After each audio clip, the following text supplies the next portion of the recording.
13 दिसंबर 2024 को take Burner ने अपना रिस्पॉन्स वीडियो अपलोड किया जिसमें उन्होंने अपने स्मार्ट वॉच कंट्रोवर्सी के बारे में अपनी तरफ से एक्सप्लेनेशन दी।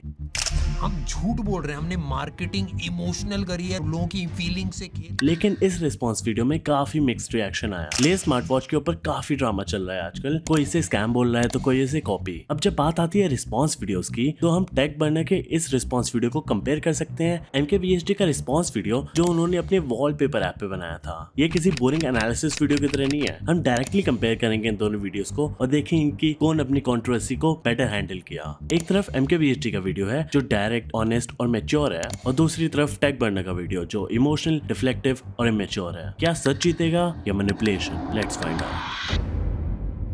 टेक बर्नर ने बहुत सारे इश्यूज के बारे में बात ही नहीं की इस वीडियो में, सीधा साइडलाइन कर दिया उन सबको। अगर श्लोक की ये वाली वीडियो देखोगे तुम लोग, तो उसमें इश्यूज को एड्रेस करने की जगह वो अपनी टीम का हार्ड वर्क और अचीवमेंट दिखा रहे हैं, पर ऑडियंस के असली इश्यूज धरे के धरे रह गए। ये एक अवॉइडिंग टैक्टिक है कि अगर ऑडियंस को कहीं और एंगेज कर दो तो वो मेन इशू को भूल जाएंगे। टेक बर्नर ने क्रिटिसिज्म को वेगली डिफेंड किया अपना प्रोडक्ट डेवलपमेंट प्रोसेस दिखा के, लेकिन कोई क्लियर सोल्यूशन नहीं दिया, बस इमोशनल अपील और वेग एक्सप्लेनेशंस दिए। On the other hand MKBHD ने अपने वॉलपेपर ऐप की प्रॉब्लम्स को सीधा एड्रेस किया। उन्होंने बोला हाँ, प्राइसिंग गलत थी। I didn't explain the UI, what was in it, the point of the app, and most importantly, why it had a freaking $50 price tier.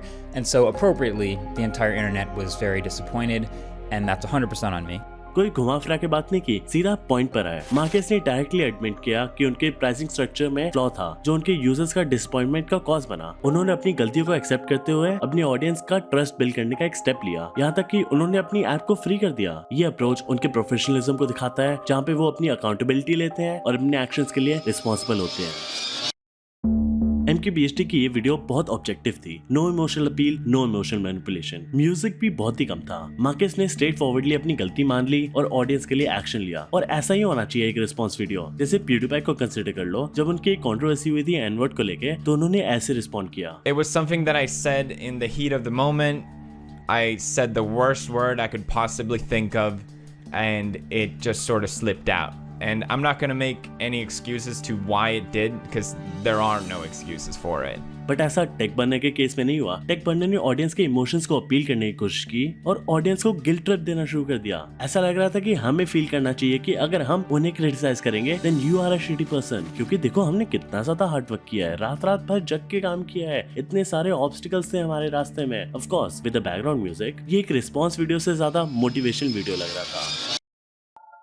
MKBHD ने हमें क्लियर सॉल्यूशंस दिए कि हमने प्राइस रिड्यूस कर लिया और अलग से एक 4K टियर बनाया है जो पेड होगा। This is called addressing the issue. Tech Burner ने ऐसा कुछ भी नहीं किया, बस सारा क्रिटिसिज्म को हेट बोल के डिफ्लेक्ट कर दिया। फोकस ज्यादा अपनी एफर्ट्स और अचीवमेंट पे था, प्रोडक्ट के फ्लॉस पे नहीं। अगर कोई क्रिएटर कंट्रोवर्सी में फंसता है तो सबसे पहले उन्हें अपनी गलती और मिसअंडरस्टैंडिंग को एक्सेप्ट करना चाहिए। MKBHD और PewDiePie ने भी सबसे पहले यही किया था, डायरेक्टली अपनी गलती मानो और लोगों को एक्सेप्ट करवाओ कि अपनी गलती को तुम समझते हो, और इससे ही MKBHD ने अपनी ऑडियंस का ट्रस्ट जीत लिया। Tech Burner on the other hand अपने रिस्पॉन्स वीडियो में अपने एक्शंस को जस्टिफाई करने लगे। थर्ड जो कैटेगरी है वो हेटर्स की कैटेगरी।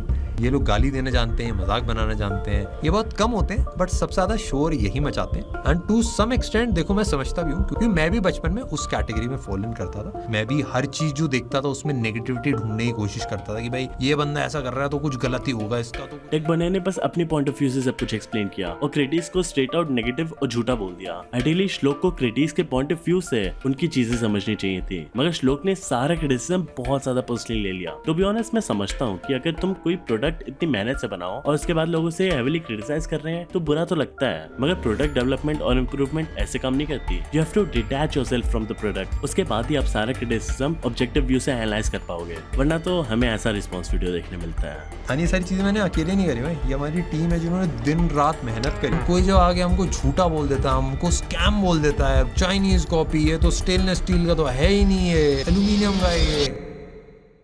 MKBHD और टेक बर्नर के रिस्पॉन्स वीडियो को कंपेयर करते वक्त एक मेजर डिफरेंस था, इन दोनों ने क्रिटिसिज्म को बहुत अलग तरीके से हैंडल किया। MKBHD ने क्रिटिसिज्म को कभी भी अपने पर्सनल इमेज के अगेंस्ट नहीं लिया। जब उनके वॉलपेपर ऐप को लेकर कंप्लेंट्स आई तो उन्होंने उस कंप्लेंट्स को कंस्ट्रक्टिवली लिया। उन्होंने अपनी वीडियो में इस बात को एक्नॉलेज किया कि हाँ, उन्होंने अपनी ऑडियंस को डिसअपॉइंट किया है, फिर अपनी गलती सुधारने के लिए एक्शन लिया। ये अप्रोच उनकी मैच्योरिटी दिखाता है, क्योंकि उन्होंने क्रिटिसिज्म को एक अपॉर्चुनिटी की तरह समझा, न कि एक पर्सनल अटैक। टेक बर्नर की रिस्पॉन्स वीडियो बहुत डिफरेंट थी। जब उनके स्मार्ट वॉच के ऊपर ऊपर क्रिटिसिज्म आया तो उन्होंने इस चीज को पर्सनल लेवल तक ले लिया। ये एक साइन ऑफ इमेच्योरिटी है। उन्होंने अपने क्रिटिक्स के कंसर्न को समझने के बजाय डिफेंसिव और पर्सनल होके अपने पॉइंट ऑफ व्यू से सबको जस्टिफाई करने की कोशिश की। यूट्यूब रिस्पॉन्स वीडियो में कभी भी पर्सनली अटैक फील होके बात नहीं करनी चाहिए। ये तुम्हारा इमेच्योर साइड बाहर लाता है और इन टर्न ऑडियंस का ट्रस्ट कम होता है। And this is very evident अगर तुम इनके कमेंट्स आके पढ़ो। तो अब मुझे कहना पड़ेगा कि टेक बर्नर्स PR failed.